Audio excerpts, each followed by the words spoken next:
da sua palavra. Vamos fechar os nossos olhos e vamos orar ao Senhor.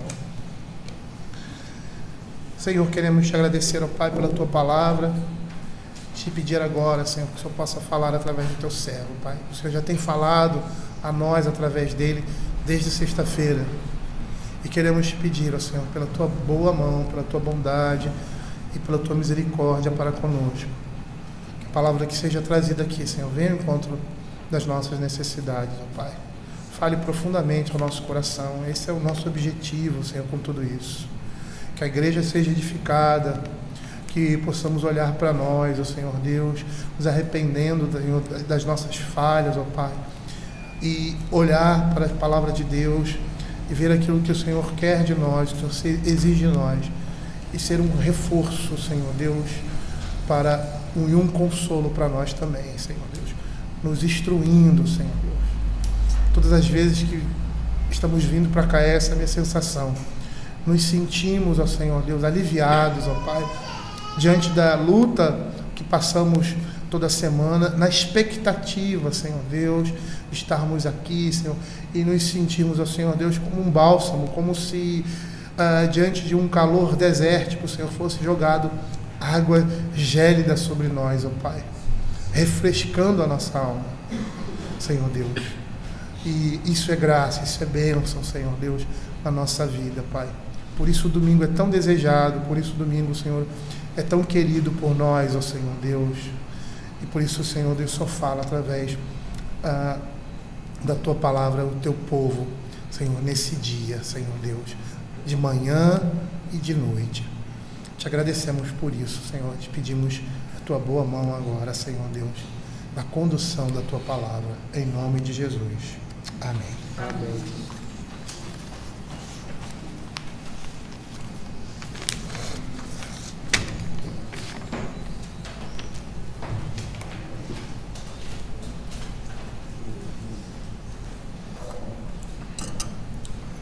Bom dia, irmãos. Graça e paz. Pastor Hebe, me permite fazer apenas um comentário aqui de Apocalipse, que você acabou de ler? Apocalipse capítulo 1, verso 3. Você prestou atenção no que nós lemos? Vê só.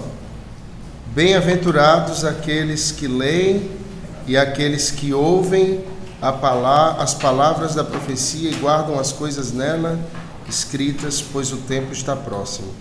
Você entendeu o que está dizendo aqui? A gente devia ler o livro de Apocalipse pelo menos uma vez por mês, ele todo. Porque só a leitura dele já tem uma promessa de sermos abençoados. Bem-aventurados aqueles que leem, ou seja, só em ler, ou seja, só o fato da igreja ler Apocalipse junta já é uma bem-aventurança, já é uma bênção. Eu tive a oportunidade, há uns meses atrás, de fazer um panorama do livro de Apocalipse numa igreja batista. E aquele pastor batista me chamou e eu disse: olha, você sabe o que você está fazendo, né? Você está me chamando para falar na sua igreja. Eu sou um pastor presbiteriano, reformado, amilenista da Gema. Então você está me chamando para falar numa igreja batista sobre teologia reformada. Eu vou falar de soberania, eu vou falar sobre os decretos de Deus, eu vou falar sobre predestinação, sobre presciência. Você tem certeza que você quer isso? Pastor, é isso mesmo que a gente quer. Pode falar mesmo. No final das contas, umas semanas depois, aquela igreja fez uma assembleia e aprovou a confissão de fé reformada deles. E hoje é uma igreja batista reformada. Não sei onde esse negócio vai dar, né? Porque o Senhor tem avivado a sua igreja ao retorno às Escrituras, e isso é impressionante. Irmãos, a gente tem caminhado desde sexta-feira na ideia de trabalharmos discipulado. A gente vai voltar na escola dominical, que é logo após a exposição das Escrituras, a propriamente o discipulado, mas eu na exposição não quero fugir do tema, não é, do discipulado. E muito embora vá expor mesmo o texto, diferentemente do que a gente faz numa palestra, eu quero me prender ao tema discipulado pensando nesse texto que nós vamos ler agora, no que acontece quando um discípulo ele é infiel. O que acontece quando o discípulo ele não observa os preceitos que lhe foram ensinados no discipulado que ele aprendeu da parte do Senhor, e quando ele é infiel no ato de fazer outros discípulos. Nós temos visto, e ontem vimos isso, que o discipulado tem pelo menos 2 atos. O ato de ser discípulo do Mestre, nós somos discípulos do Senhor Jesus, e trabalhamos isso ontem, e à margem de sermos discípulos, não podemos fazer outros discípulos, precisamos ser discípulos, mas há um outro ato. Na medida que somos discípulos, precisamos ter a atitude de fazermos discípulos ou de ajudarmos outros a caminharem na presença do Senhor como discípulos do Mestre. E a gente vai ver exatamente o que acontece quando alguém falha na caminhada do discipulado do Senhor. E quando alguém falha justamente nessa caminhada, ele vai falhar exatamente no ato de fazer discípulos também. E pense comigo também o seguinte, que o discipulado não é algo exclusivo do Novo Testamento. O povo da aliança, o Israel de Deus no Antigo Testamento, era uma nação de discípulos. Era uma nação de adoradores. Deus estava forjando um caráter de adoradores, um caráter de discípulos, e todo o preceito bíblico é o preceito do discipulado. Se vamos a Deuteronômio 6, por exemplo, nós pegamos exatamente os preceitos do discipulado, quando os pais devem discipular os filhos na lei do Senhor, e as gerações devem discipular as gerações seguintes, e falar à geração seguinte, de maneira que a lei do Senhor seja mantida, e o discipulado seja mantido, e o discipulado seja vivido numa nação inteira. Israel era uma nação de discípulos, eles deveriam ser discípulos e fazer discípulos no meio das nações.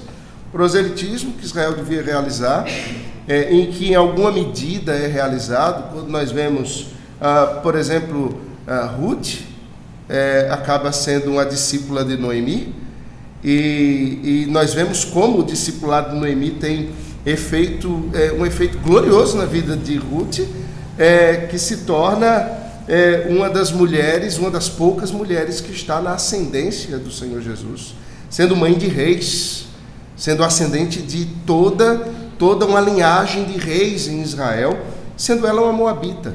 Ela foi feita de Moabe, uma discípula do Deus da aliança, e ela se torna povo de Deus, uma discípula da lei de Deus, e aquilo traz efeitos maravilhosos para a história da redenção.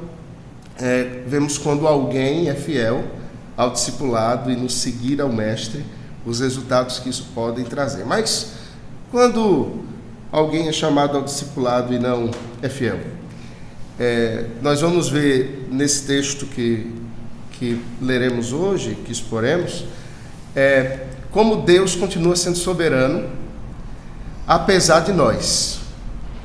Nós somos, como já falamos, o pastor Hebe apontou aqui acerca da necessidade da confissão de pecados. Nós somos falhos, mas apesar das nossas falhas, apesar da nossa incapacidade, da nossa inoperância como discípulos, o Senhor continua sendo soberano.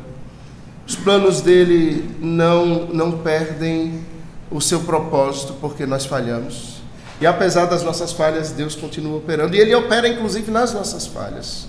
Através dos nossos erros, Deus continua realizando o seu perfeito, soberano plano, e nenhum de seus planos pode ser frustrado. Mas como seria melhor se nós caminhássemos em santidade no Senhor? Como seria melhor para nós mesmos? Como seria melhor para a nossa própria vida? Como nós seríamos muito mais abençoados? No final das contas, irmãos, o Senhor nos levará exatamente ao ponto que Ele quer que nós estejamos. Quer nós contribuamos com isso numa busca pela santidade, quer não contribuamos, porque os planos do Senhor não falharão, e Ele tem o poder para nos dobrar da maneira que Ele quer e nos colocar no propósito que Ele quer, e no final das contas Ele nos colocará, se Ele tem um propósito na nossa vida, todos nós de joelhos na presença dEle. Então é muito melhor nós fazermos logo isso, né?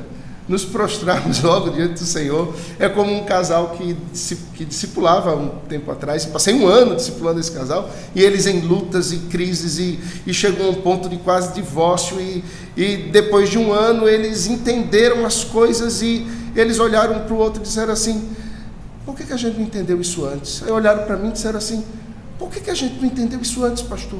Eu digo, pergunto eu para vocês, por que vocês não entenderam isso antes? Faz 1 ano que vocês estão ocupando a minha agenda, faz 1 ano que vocês estão aqui, né? E eu estou dizendo as mesmas coisas para vocês, por que vocês não entenderam isso antes? Por que sofreram esse tempo todo, 35 anos de casado sofrendo, e agora vocês estão entendendo? Disse, pois é, pastor, antes tarde do que nunca, né? Disse, graças a Deus que Ele levou vocês a entenderem isso, e agora Deus queira dar outros 35 anos de casados para vocês, vivendo de outra forma, de outra maneira. O texto é Juízes capítulo 14, nós vamos ver o 13º juiz de Israel, um juiz icônico, Sansão. Esse deveria ser o maior dos juízes de Israel, porque nenhum outro foi anunciado como Sansão foi anunciado. Nenhum outro teve o seu nascimento envolvido em tantas maravilhas como Sansão.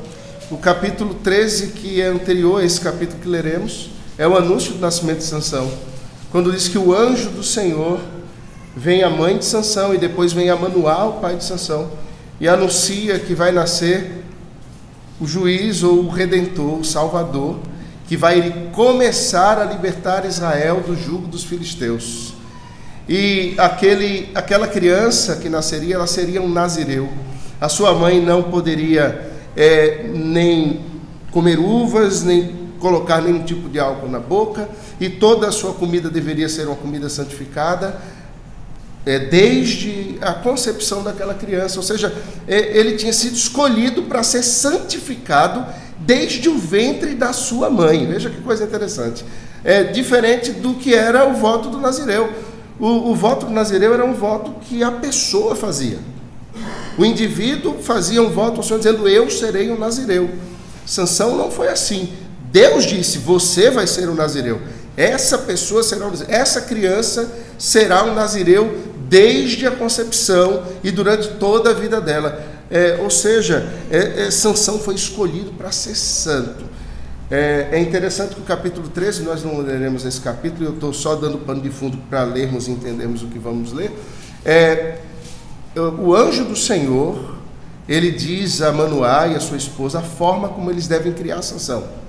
Vocês vão criar esse menino em todos os preceitos do nazireu. Vocês não vão passar navalha no cabelo dele, ele não vai poder comer isso, comer aquilo, ele vai viver assim. E os pais, pelo texto, eles criaram e discipularam Sansão para ser santo. Eles discipularam Sansão para ser o juiz de Israel. Ele já cresceu tendo essa concepção de que ele era um eleito de Deus e que ele deveria se separar de tudo mais em consagração ao Senhor. O anjo do Senhor, o termo do Antigo Testamento, para apontar para Cristo. Quando a gente vê o anjo do Senhor no Antigo Testamento, a própria segunda pessoa da Trindade, o próprio Senhor Jesus, antes da encarnação, aparecendo ao seu povo no Antigo Testamento. Ou seja, o próprio Cristo aparece e fala com os pais de Sansão, dizendo, vai vir um juiz que será um tipo da minha pessoa, vai antecipar uma redenção que virá no futuro. Mas a gente sabe como foi a história de Sansão. E apesar de todo o discipulado que ele teve na infância, e apesar de todo o discipulado que ele teve na juventude, ele se desvia. E os seus passos não são de um verdadeiro discípulo. Mas nós vemos a misericórdia do Senhor, a ação do Senhor, e é isso que a gente vai procurar observar nesse texto do capítulo 14, do verso 1 ao verso 9. À noite eu quero seguir o texto do verso 10 ao verso 20, mas por hora nós vamos ficar do verso 1 ao verso 9, que diz assim: Desceu Sansão a Timna, vendo em Timna uma das filhas dos filisteus, subiu e declarou a seu pai e a sua mãe, e disse: Vi uma mulher em Timna, das filhas dos filisteus, tomai-ma, pois, por esposa. Porém seu pai e sua mãe lhe disseram: Não há porventura mulher entre as filhas de teus irmãos, ou entre todo o meu povo, para que vás tomar esposa dos filisteus, daqueles incircuncisos? Disse Sansão a seu pai: toma-me esta, porque só desta me agrado. Mas seu pai e sua mãe não sabiam que isto vinha do Senhor, pois este procurava ocasião contra os filisteus, porquanto naquele tempo os filisteus dominavam sobre Israel. Desceu, pois, com seu pai e sua mãe a Timna, e chegando às vinhas de Timna, eis que um leão novo, bramando, lhe saiu ao encontro. Então o Espírito do Senhor de tal maneira se apossou dele, que ele o rasgou como quem rasga um cabrito, sem nada ter na mão. Todavia nem a seu pai, nem a sua mãe deu a saber o que fizera. Desceu e falou àquela mulher, e dela se agradou. Depois de alguns dias voltou ele para a tomar, e apartando-se do caminho para ver o corpo do leão morto, eis que neste havia um enxame de abelhas com mel. Tomou o favo nas mãos e se foi andando e comendo dele. E chegando a seu pai e sua mãe, deu-lhes do mel e comeram, porém não lhes deu a saber que do corpo do leão é que o tomara. Amém. Que o Senhor aplique a sua palavra ao nosso coração e nos abençoe nessa manhã, irmãos. Eu tenho pregado na igreja no livro de Juízes, desde o início do ano, desde o capítulo 1, e o livro dos Juízes ele tem uma tônica, e a tônica dele é que Israel fazia o que era justo aos seus próprios olhos, ou o que era reto aos seus próprios olhos. Israel não estava preocupado agora com o que era justo ou reto aos olhos do Senhor. Ele estava preocupado com o que era bom aos seus próprios olhos. E nesse pensamento Israel decidia como caminhar, como viver, e portanto a tônica era sempre uma espiral descendente. Israel vivia entre adorar a Deus em arrependimento pelos seus pecados e voltar aos seus pecados e à idolatria contra o Senhor. E o Senhor constantemente lançava sobre Israel, como um pai que disciplina o filho a quem ama, o seu juízo, através dos povos de Canaã que lhe cercavam, que constantemente exerciam algum tipo de jugo sobre Israel. É interessante que os juízes de Israel começam com juízes muito piedosos. Começa com Otiniel, um juiz de Judá, extremamente piedoso, e esses juízes vão, à medida que a história vai se processando, a narrativa vai sendo escrita, esses juízes eles vão se tornando menos piedosos, até chegar em Sansão, o último dos juízes que não tem de nada de piedoso. Começa com juízes muito piedosos e vai para juízes menos piedosos, e parece que os juízes eles vão se parecendo com o povo. Quando os juízes deveriam ser aqueles que chamavam a atenção do povo, a vida diante de Deus, a vida diante do Senhor e da sua lei, quando deveriam chamar o povo para viverem a lei do Senhor e num verdadeiro discipulado, aquilo que Deus queria que eles vivessem, esses juízes começam a se parecer com o povo de Israel e se afastam da lei do Senhor também. Quando chegamos em Gideão, há uma ruptura no livro de Juízes. Até Gideão, os juízes eles eram piedosos e tementes a Deus. Em Gideão nós começamos a ver já um desvio, quando o próprio Gideão ele toma muitas mulheres como esposa, ele tem um harém, ele diz que não quer ser rei, mas coloca o nome de um filho dele, filho do rei, ou meu pai é rei, e Gideão faz uma estola, e o povo se corrompe diante da estola dele, porque adora a estola de Gideão. Depois a gente chega em Jefté sacrifica a própria filha, porque faz um voto precipitado, e aí a gente chega em Sansão, e a história de Sansão é como a história que nós conhecemos. É interessante que olhamos para Sansão e vemos tantas falhas, e olhamos para o livro de Hebreus, no capítulo 11, no verso 32, e lá diz que Sansão é um herói da fé. Não parece uma incoerência? Como pode um indivíduo tão falho ser chamado de herói da fé?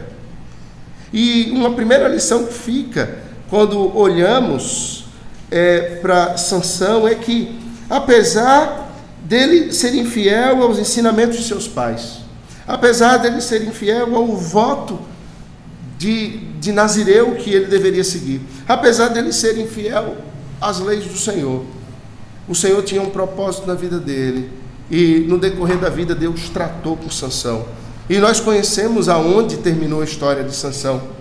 Terminou com ele cego, terminou com ele escravizado pelos seus adversários, mas terminou ele arrependido diante de Deus.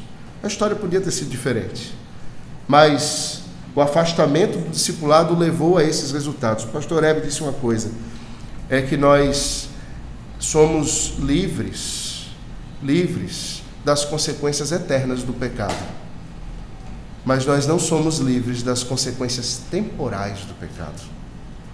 Nós não somos livres dela. Às vezes nós pecamos e não queremos as consequências do pecado aqui. Não é verdade? É interessante que eu tenho 4 filhas. Ontem uma delas teve que ser carimbada, você me entende, né? E à noite, antes de dormir, é o melhor remédio para dormir cedo, né? É carimbar. Quando a gente carimba, o sono vem logo. E antes de ser carimbada, ela já vem dizendo assim: perdão, papai, perdoe, eu não vou fazer mais, perdoe. Por que ela diz perdão, me perdoe, eu não vou fazer mais? Porque ela não quer os resultados do pecado dela, a dor que o pecado traz. Eu disse: filha, eu perdoo, mas você que tem que entender que o pecado traz dor e consequências. Doeu, papai. O pecado dói. Mas é pior ainda, o pecado mata. E quando ele dói e não mata, é bênção. Então, disciplina é bênção, porque não mata, só dói. Não é? Então, a gente se alegra com isso. Mas nós não queremos essas consequências. O fato é que nós vemos na vida de Sansão o pecado e as consequências temporais do pecado. Mas vemos como Deus é gracioso, soberano e bondoso, que mesmo lançando as consequências temporais do pecado, ainda assim age com graça na vida dos seus servos, de maneira que eles não sejam alcançados pelas consequências eternas do pecado. Sansão se arrepende no final de sua vida. Ele tem um relance de memória e retorna à vocação que o Senhor havia lhe dado. E o texto diz que na sua morte ele levou consigo mais inimigos do que em toda a sua vida, e ele julgou Israel por 20 anos. Nós nos lembramos que num só episódio Sansão matou 1000 com uma queixada de jumento, não é? E o texto de Juízes não nos mostra todos os episódios do juízo de Sansão, nos mostra apenas os primeiros anos e os últimos anos.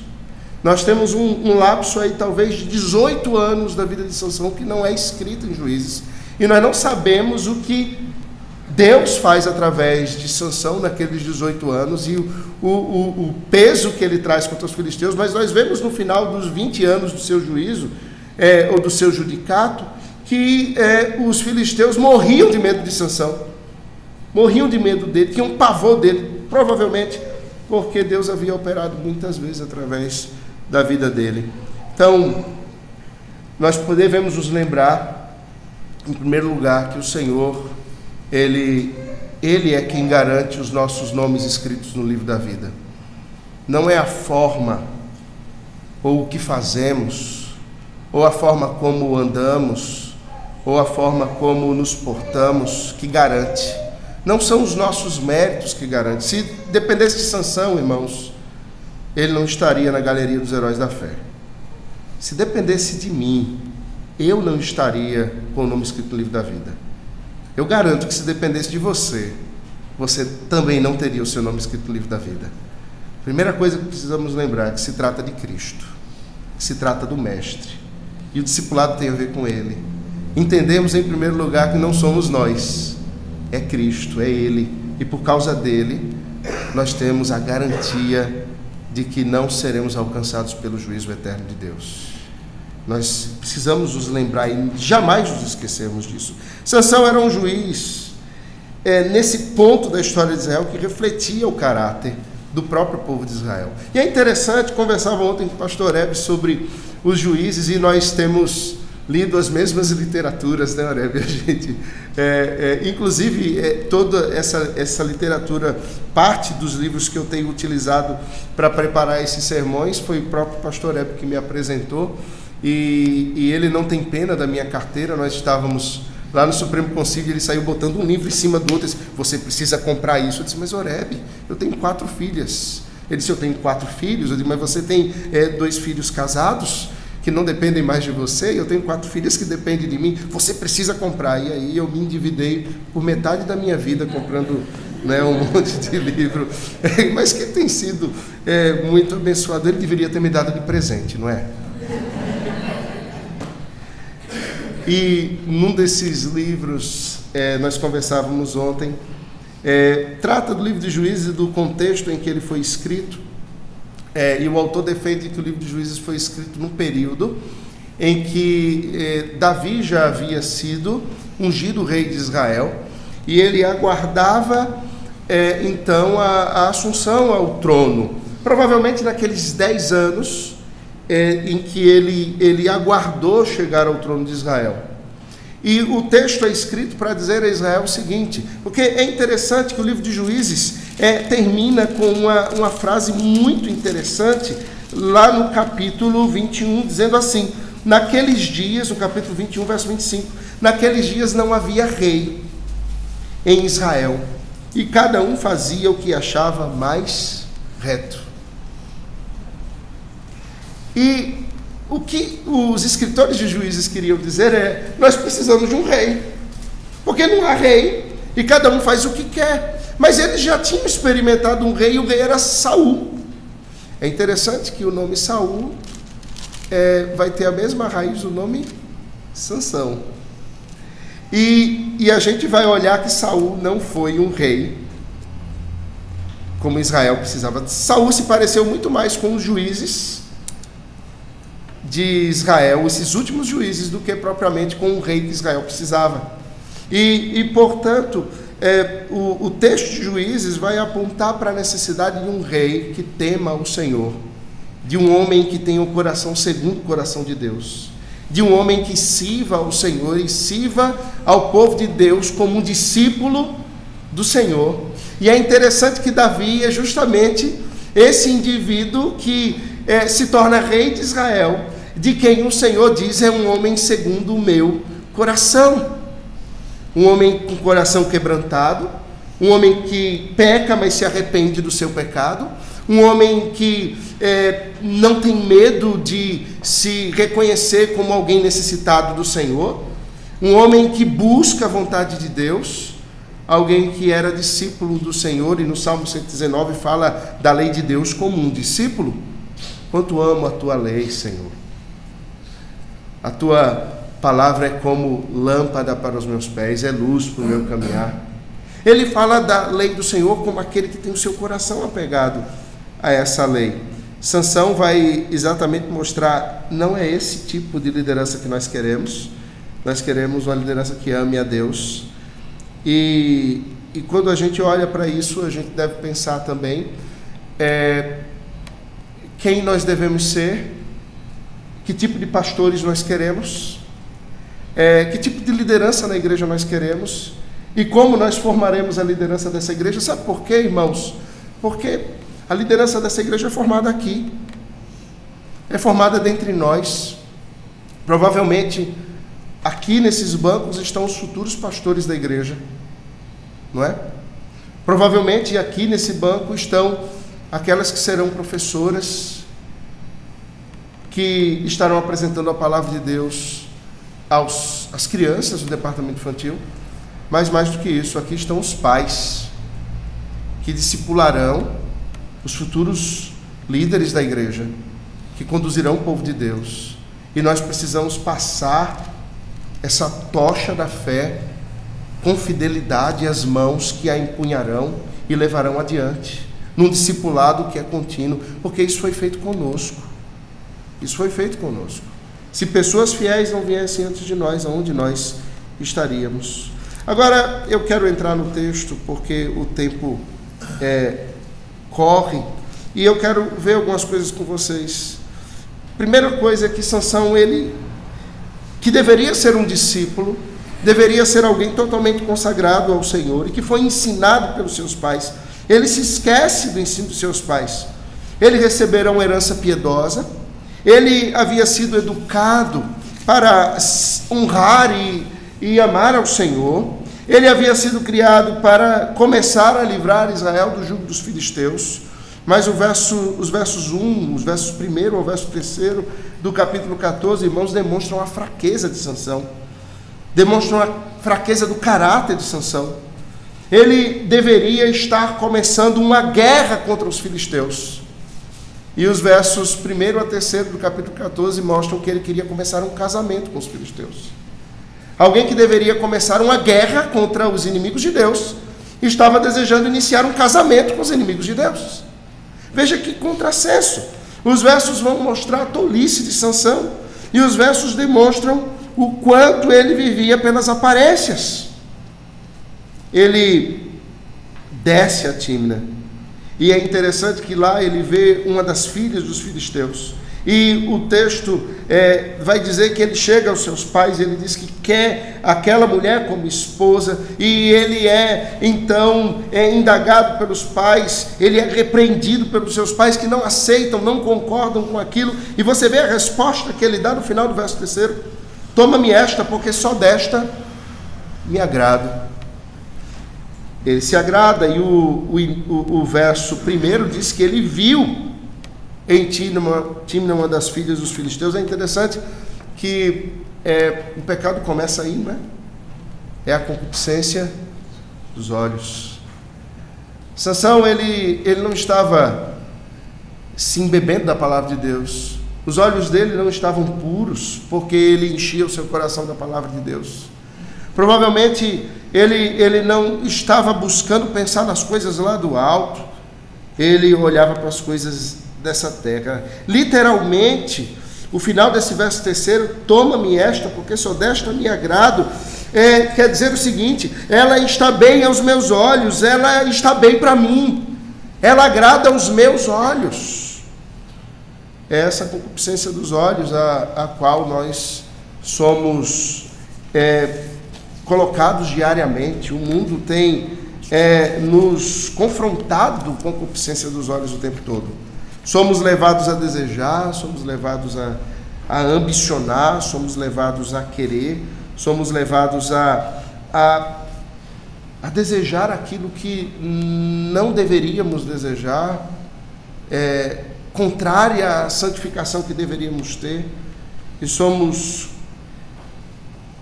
o tempo todo confrontados com isso, tenazmente assediados com isso, nas imagens, naquilo que é colocado para nós, naquilo que o nosso velho homem, como o pastor Hebe disse, esse espião de Satanás que está em nós, a nossa carne, o nosso velho homem, o velho Adão, que está aí.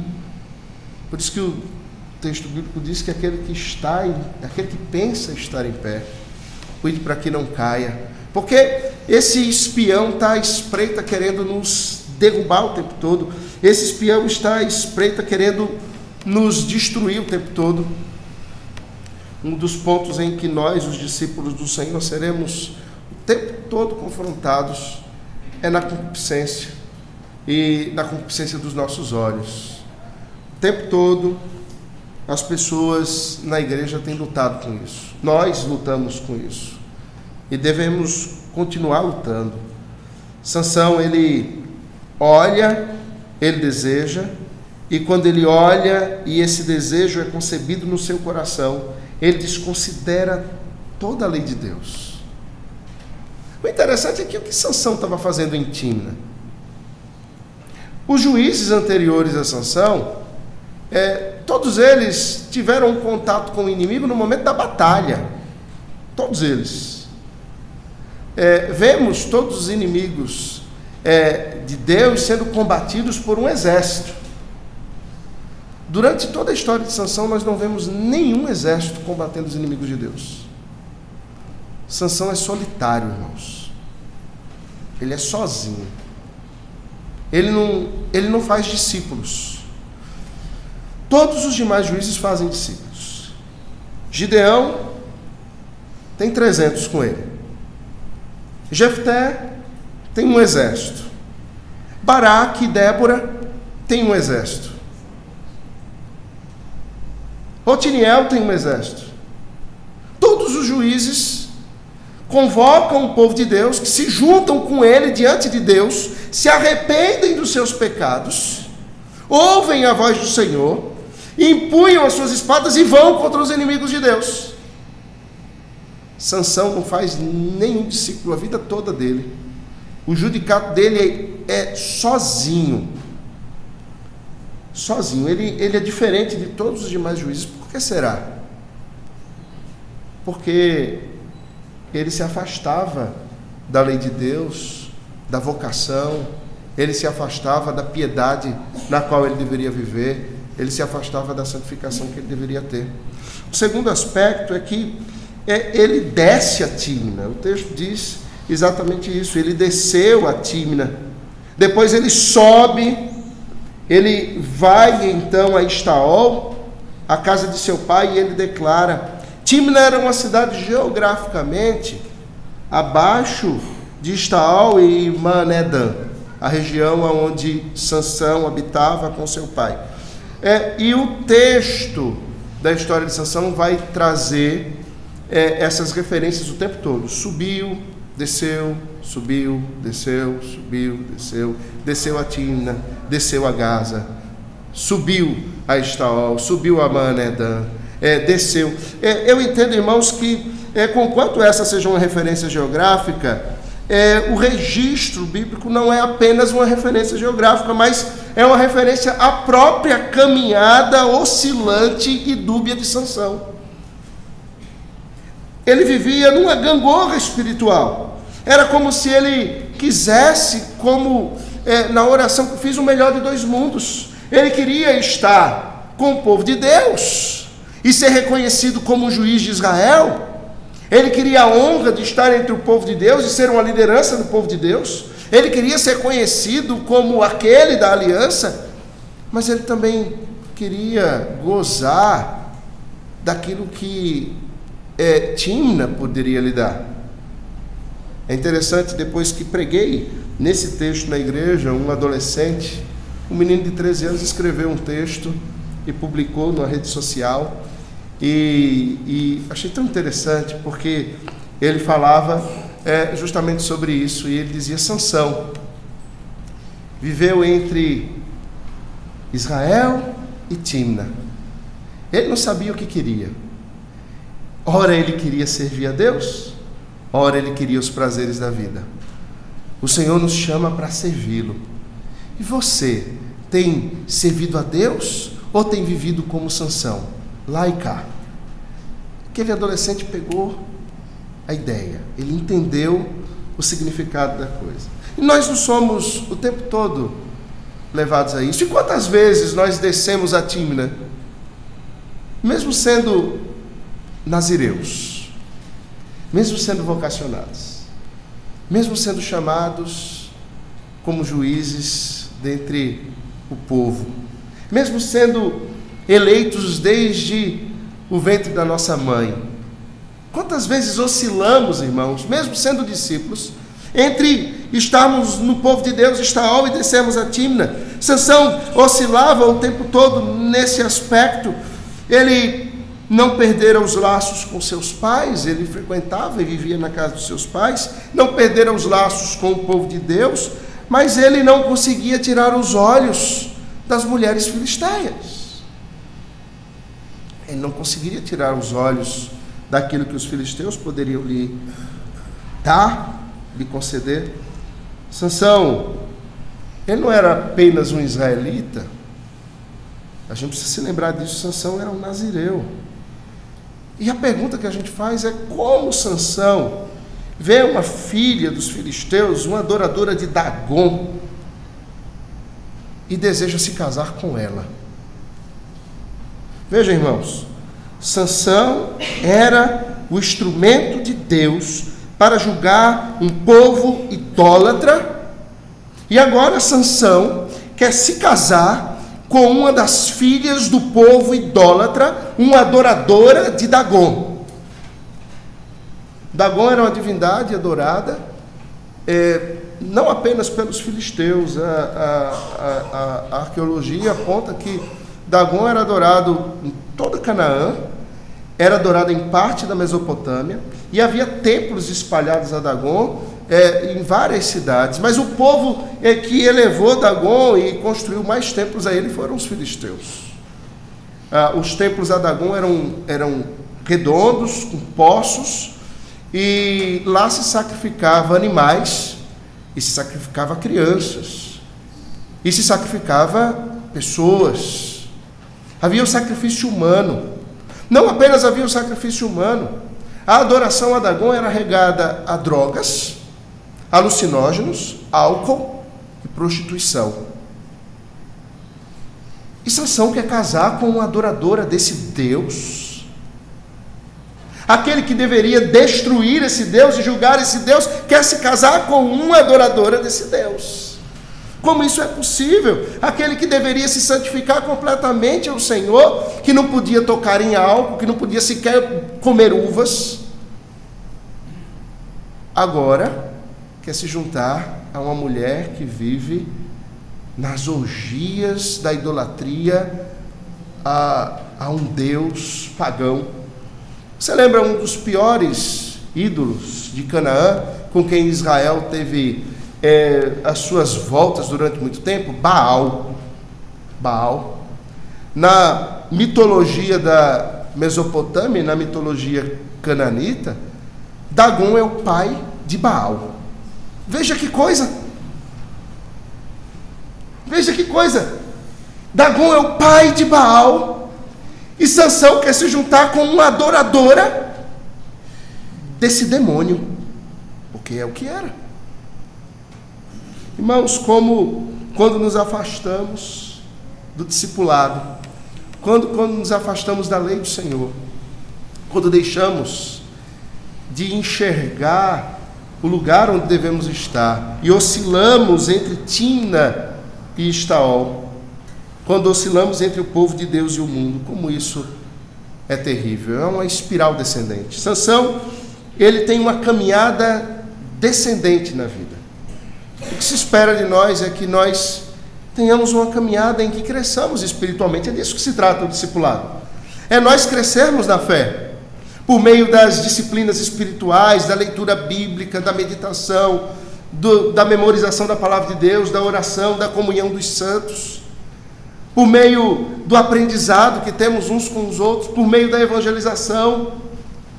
A nossa fé crescer, o nosso conhecimento crescer. Quanto mais aprendemos do Senhor, mais queremos do Senhor. Nós crescemos na fé. Mas Sansão, ao invés de crescer na fé, ele caía da fé. Ele tinha uma vida descendente ao invés de uma vida ascendente. E é verdade que a nossa vida não é como uma escada, como uma subida íngreme que não tem os seus percalços. A nossa vida se parece mais com uma montanha russa.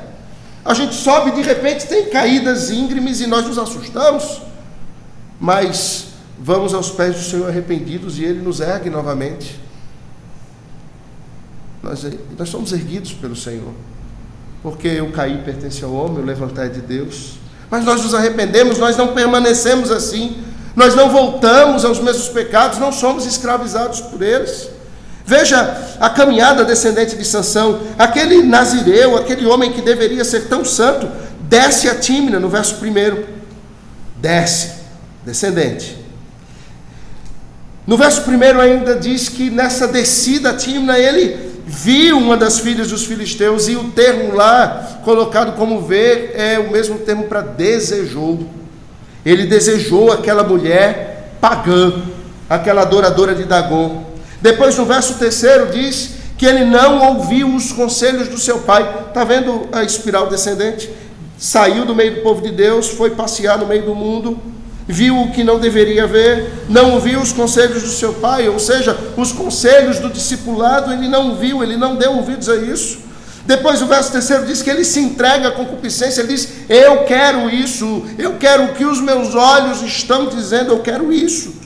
Depois o verso 5 diz que ele que não podia comer uvas. Veja o que diz o texto. Ele desce mais uma vez a Tímna e ele vai às vinhas de Tímna. A pergunta que se faz é que um indivíduo que não pode comer uvas vai fazer numa vinha? Ver as uvas. Percebe como Sansão se colocava em perigo? Ele não podia comer uvas. O que ele vai fazer em vinhas? Procurar maçãs? Não. Ele sabia que lá era o lugar proibido para ele. Coisa interessante. Veja o verso 5. Ele desceu a Tímna novamente. Ele vai mais uma vez ao lugar dos inimigos do povo de Deus, quando ele deveria estar guerreando contra eles. E no caminho, ele vai às vinhas de Tímna. E o que acontece é que ali há um leão jovem. E esse leão brama, ele sai ao encontro. Esse leão ruge, ele sai ao encontro. Você se lembra de alguma coisa?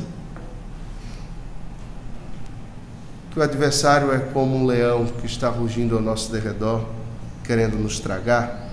E quando nos desviamos do caminho do Senhor, quando descemos a Tímna, quando entramos no lugar onde não deveríamos estar, quando nos aproximamos daquilo que não deveríamos comer, daquilo que não deveríamos tocar, daquilo que não deveríamos desejar, ali o leão está à espreita, rugindo, bramando, querendo nos devorar.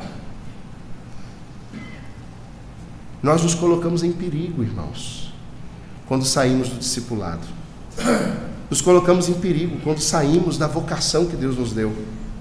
Sim, Sansão devia ir a Tímna com um exército para destruir os inimigos de Deus. Sim, ele deveria ir a Tímna para destruir o templo de Dagon. Ele deveria ir a Tímna para operar um livramento do povo de Deus. Mas ele vai a Tímna para casar com os inimigos de Deus. E ele vai a Tímna e adentra no lugar em que ele não deveria estar. E ali está um leão querendo lhe tragar. Ele não é morto. E o verso 6 diz por que ele não é morto. Veja lá. Então, o Espírito do Senhor de tal maneira se apossou dele. Essa é uma expressão que vai se repetir na história de Sansão. O Espírito do Senhor se apossou dele de tal maneira. O Espírito do Senhor se apossou dele de tal maneira. Isso vai evocar uma coisa. O Espírito do Senhor não habitava em Sansão. O Espírito do Senhor vinha sobre Sansão em momentos específicos, quando o Senhor queria. E nesse momento, o Espírito do Senhor vem sobre Sansão para livrar Sansão da boca do leão. Da boca do leão. Irmãos, quando descemos a Tímna e entramos nas vinhas do pecado, quando nos desviamos do caminho que o Senhor tem para nós e adentramos nos lugares onde não deveríamos estar, e o leão ruge querendo nos tragar, nós não somos devorados exclusivamente porque o Senhor é quem nos livra. Não foi a força de Sansão que o livrou. Aquela força que fez com que Sansão, e o texto diz que ele pega o leão e rasga como um cabrito novo. Não foi a força de Sansão, a força natural dos cabelos dele, não foi isso. Mas foi o Espírito do Senhor que veio sobre ele para livrá-lo. Percebam uma coisa: o Senhor tem nos livrado quando descemos a Tímna. O Senhor tem nos livrado quando entramos nas vinhas da perdição. E quando o leão ruge ao nosso derredor, o Espírito do Senhor tem nos livrado da sua bocarra, por causa da misericórdia e da graça do Senhor. Não por causa da nossa caminhada. Não é por causa da nossa caminhada. E porque o Senhor tinha um propósito na vida de Sansão. Porque o Senhor usaria Sansão mesmo na sua caminhada torpe contra os filisteus. O Senhor livra Sansão. Mas até quando? Até quando? Talvez Sansão e nós mesmos conjecturasse: o Senhor me livrou uma vez, o Senhor vai me livrar sempre. Já pensou assim? Eu pequei, Deus me perdoa, então eu vou continuar fazendo, porque a misericórdia do Senhor se renova a cada manhã, e a gente vai racionalizando com essas coisas e brincando com a santidade de Deus. Até quando? Você sabe que finalmente chegou um dia em que Deus não livrou Sansão. E Sansão foi escravizado. E o Espírito do Senhor não veio mais sobre Sansão. E Sansão teve os seus olhos furados. E Sansão foi preso a uma mó gigantesca, aonde ele provavelmente ficou por muito tempo como escravo humilhado, até que ele se lembrou do Senhor e se humilhou. E em arrependimento pediu ao Senhor que o usasse uma vez mais. E o Espírito do Senhor veio sobre ele. Mas até quando o Senhor nos livra? Irmãos, não podemos continuar entrando nas vinhas achando que o Senhor sempre vai nos livrar. Em algum momento, as consequências dantescas do pecado recairão sobre nós. E o Senhor tem nos livrado até de consequências temporais, muitas vezes, não é? De consequências piores. O Senhor não tem permitido que sejamos devorados, nossos olhos não têm sido vazados, nós não somos escravizados. Mas eu conheço muita gente que tem tido os olhos vazados e escravizados, tem lutado para sair dessa escravidão. Pessoas que cresceram na fé, pessoas que foram ensinadas na fé, pessoas que cresceram na igreja e que em algum momento foram escravizadas pelos filisteus, quase devorados pelo leão que ruge ao derredor, hoje clamam por ajuda e lutam contra o pecado e têm as consequências terríveis do pecado na sua vida. E agora tentam voltar a um discipulado. E como é difícil! Como é difícil! As consequências são terríveis e as marcas, elas vão ficar até o dia em que Jesus voltar. Quando finalmente no novo corpo essas marcas serão completamente apagadas. Mas até lá, tem sofrimento, tem lágrimas, tem choro. Eu tenho tratado com jovens, com adolescentes, até com crianças. Tenho tratado com pessoas casadas há muito tempo, que tentam voltar a um discipulado que perderam em algum momento da vida. Mas como é difícil. É como aquele casal que diz: por que a gente não entendeu isso antes? Por que a gente teve que sofrer tanto para chegar aqui? Esse casal mesmo, uma filha lésbica, um filho com um relacionamento em julgo desigual, e eles criaram os filhos na igreja.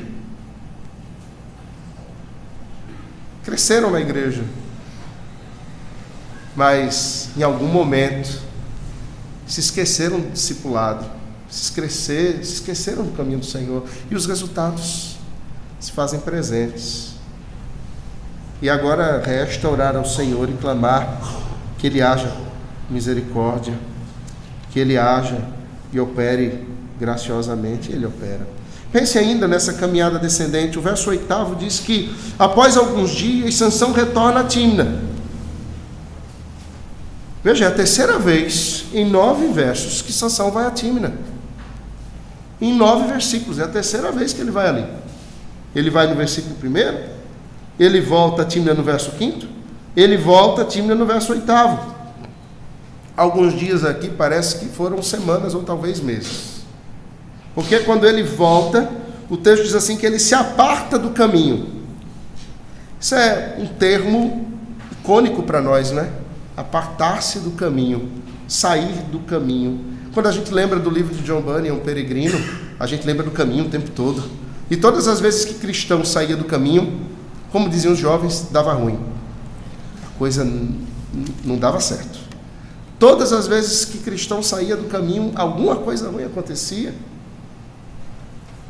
Ainda bem que ele tinha Fiel como um companheiro que andava ao lado dele, e ali a gente vê, não é, o discipulado acontecendo. É interessante quando a gente olha literatura moderna mesmo, e a gente vê, por exemplo, os livros de Tolkien, e Tolkien, no Senhor dos Anéis, mostra Sam como um grande companheiro de Frodo, e Frodo quer se desviar do caminho algumas vezes. Frodo quer desistir da vocação. Frodo quer desistir de ir às montanhas de Mordor para destruir o anel. E Sam está ali como um fiel companheiro, dizendo: não, Senhor Frodo, vamos adiante. E tem algum momento que Frodo não aguenta mais caminhar, e Sam coloca Frodo nas costas e carrega Frodo para que a vocação de Frodo seja cumprida. Isso é o discipulado. É quando nós carregamos uns aos outros para que a vocação seja cumprida, para que a gente consiga chegar lá, para que a gente vá adiante e a gente não se desvie do caminho. Mas Sansão estava sozinho, não tinha ninguém com ele, não tinha um discipulado. Discipulado diz que a gente deve andar junto, que nós precisamos prestar contas a alguém, que deve ter alguém do nosso lado, que nos impulsione, que nos lembre da vocação, que nos lembre da palavra de Deus, que nos diga: ei, acorda, o caminho não é esse. Nós precisamos disso. Sansão se desvia do caminho e ele entra mais uma vez na vinha para ver o corpo do leão. Para que ele vai ver o corpo do leão? Está aqui outra concupiscência. Tem a concupiscência dos olhos, a concupiscência da carne e a soberba da vida. Sansão queria ver o resultado da sua força, achando que a força era dele, mas era do Espírito do Senhor, não era dele. Ele queria ver como ele foi forte. Olha como eu rasguei o leão. Não foi ele, foi o Espírito do Senhor. Olha ali, meu troféu. A vaidade toma conta do coração dele, ele adentra ali. E quando ele vê o corpo do leão, eis que existe um enxame de abelhas e mel. Há um outro aspecto do nazireu. O nazireu não podia tocar em cadáver. O nazireu não podia comer de algo que tivesse sido morto e deixado. Sansão não apenas toca no cadáver do leão, ele come do cadáver do leão. Você percebe como Sansão se desvia da vocação e da santificação que ele deveria observar? Ele não está ligando, irmãos, e é isso que o desvio do discipulado e o pecado opera em nós. Faz com que a nossa mente, o nosso coração tenha a voz do Senhor diminuída. Nós não damos mais ouvidos. Há muitas vozes no mundo. A voz do nosso próprio coração, as vozes do mundo, e elas são audíveis e nós damos ouvidos a todas elas, e em algum momento a voz do Senhor não é mais ouvida.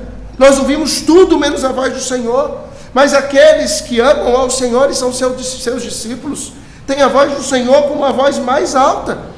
É como a voz de muitas águas, é como a voz de um trovão, e é a voz que fala ao nosso coração.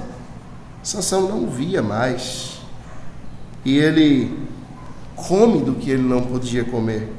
O nazireu come daquilo que ele não poderia comer e se afasta tanto do Senhor.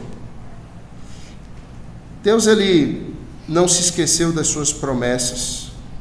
Deus não se esqueceu daquilo que ele queria operar através de Sansão em Israel, e por causa da sua aliança, o Senhor opera através de Sansão. O verso 25 do capítulo 13 diz que o Espírito do Senhor incitava Sansão, incomodava Sansão. O Espírito do Senhor deixava Sansão inquieto. E o verso 4 do capítulo 14 diz que o Sansão operava por meio, ou que Deus operava por meio da fraqueza de Sansão, quando o texto diz assim: isto vinha do Senhor. Ou seja, Deus conhecia o coração daquele homem, Deus sabia do seu caráter, e porque Deus não perde o controle de nada, Deus ainda operava através dele, dizia: eu vou operar apesar dele, apesar da sua fraqueza, do seu caráter dúbio, eu vou continuar operando, e eu vou fazer com que o desejo pecaminoso dele volte contra ele mesmo e contra os meus inimigos. E a vida de Sansão é sempre assim. O casamento de Sansão se transforma no homicídio de 30 homens. O casamento de Sansão se transforma na morte da sua esposa e do seu sogro. Os amores de Sansão se transformam na derrota dos seus inimigos, porque Deus é soberano sobre todas as coisas e não perde o controle nem quando nós estamos no pecado. Mesmo quando o nosso caráter é dúbio, mesmo quando falhamos, mesmo quando somos infiéis, o Senhor permanece fiel e Ele tornará o mal em bem e cumprirá todo o seu desígnio. Irmãos, enquanto o nosso caráter vai sendo transformado pelo Espírito, mesmo em nossos tropeços, o Senhor, Ele operará a sua vontade em nós e através de nós. Eu quero caminhar para o fim, porque já passei da hora, não é? E nessa conclusão quero pensar algumas coisas aplicando às nossas vidas. Sansão, ele personifica todo Israel, e assim ele personifica também cada crente. Infelizmente, irmãos, infelizmente, nós nos parecemos mais com Sansão do que nós deveríamos. Nós nos parecemos mais com Sansão do que nós gostaríamos. Se formos coerentes, se formos honestos, perceberemos que descemos a Tímina muitas vezes. Descemos espiritualmente a Tímina. Às vezes descemos geograficamente a Tímina. Perceberemos que entramos nas vinhas muitas vezes. E o Senhor tem nos livrado. Louvado seja o nome do Senhor por sua misericórdia. O Senhor tem tido misericórdia de nós. Há uma forte dissonância, irmãos, entre aquilo que nós somos em Cristo e a maneira como nós nos comportamos aqui. Há uma incoerência em quem Cristo nos tornou e na maneira que vivemos. E nós precisamos lutar para que aquilo que somos seja coerente com a maneira como vivemos. E é aí onde entra a nossa caminhada no discipulado. Sansão faz tudo que o nazireu não podia fazer. Sansão parecia querer ser igual a todo mundo. Eu conversava com alguém essa semana sobre isso e dizia: nós nos parecemos com todo o resto. Nós nos parecemos demais com os cidadãos deste mundo. Desejamos as mesmas coisas, caminhamos do mesmo jeito, compramos as mesmas coisas, comemos as mesmas coisas, vivemos da mesma forma, nos casamos de forma parecida, assistimos as mesmas coisas. Temos as mesmas ambições, projetos. Irmãos, não pode ser assim. Nós precisamos ter outras ambições e outros projetos, e o nosso coração deve ser movido por outras coisas. A gente vai entrar um pouco sobre isso na aula que a gente vai ter, se der tempo. O Espírito Santo deixava Sansão inquieto, incitava. O Espírito do Senhor tem nos inquietado, não tem? Quantas vezes? Ele nos inquieta, aponta o nosso pecado, aponta quem nós deveríamos ser.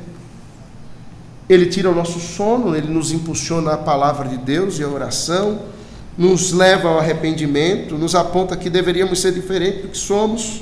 Precisamos dar ouvidos à voz do Espírito para sermos como Ele quer que sejamos e vivemos esse discipulado que o Mestre nos chama a vivermos. Sansão queria o melhor dos dois mundos, às vezes nós queremos também. Sansão vivia numa gangorra entre o povo de Deus e seus inimigos, às vezes nós queremos também. Sansão queria se casar com os inimigos ao invés de fazer guerra a eles. Sejamos sinceros, quantas vezes queremos nos casar com os inimigos, fazer acordos com eles, nos associar, viver no meio deles, usufruir um pouco das benesses que eles podem nos dar? Não. Devemos fazer guerra aos inimigos de Deus, guerra ao mundo, guerra ao diabo, guerra à carne. Ao invés de fazermos guerra, nos associamos. E qual tem sido o resultado? não crescemos espiritualmente como deveríamos crescer. Na nossa fé não é como deveria ser. E o Senhor continua com a sua graça operando. O Senhor continua no controle. Ele continua agindo de misericórdia e graça, apesar de nós. Mas o Senhor nos chama ao discipulado. O Senhor nos chama a seguirmos Ele, a observarmos a sua lei e a descermos a Tímna para cumprirmos a vontade de Deus e não atendermos à voz do nosso coração. Que o Senhor aplique a sua palavra ao meu e ao seu coração e tenha misericórdia de nós e nos leve a viver pela vontade do Senhor. Amém.